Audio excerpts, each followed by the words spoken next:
Lettuce rice తయారు చేసుకోవడానికి కావాల్సిన పదార్థాలు: అన్నం, లెట్యూస్, క్యారెట్ తురుము, ఉల్లిపాయ ముక్కలు, పచ్చిమిర్చి ముక్కలు, అల్లం ముక్కలు, వెల్లుల్లి ముక్కలు, నూనె, సైంధవ లవణం, మిరియాల పొడి, కారం.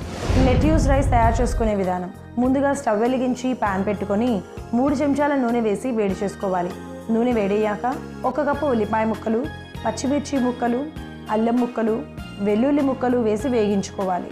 మరో స్టవ్ వెలిగించి ప్యాన్ పెట్టుకొని నీళ్లు పోసి అందులో లెట్యూస్ని వేసి ఉడికించుకోవాలి.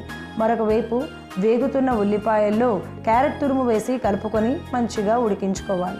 తర్వాత ఉడికించిన లెట్యూస్ని వేసి కలుపుకొని రుచికి సరిపడా సైంధవ లవణము, పావు చెంచా మిరియాల పొడి, అర చెంచా కారం వేసి కలుపుకోవాలి. తర్వాత ముందుగా ఉడికించి పెట్టుకున్న అన్నం వేసి కలుపుకొని చివరిగా కొత్తిమీరను కూడా వేసి మరోసారి బాగా కలుపుకొని స్టవ్ ఆఫ్ చేసి సర్వింగ్ బౌల్లోకి తీసుకుంటే రక్తాన్ని శుద్ధి చేసి వ్యాధి నిరోధక శక్తిని పెంచి లెట్యూస్ రైస్ రెడీ.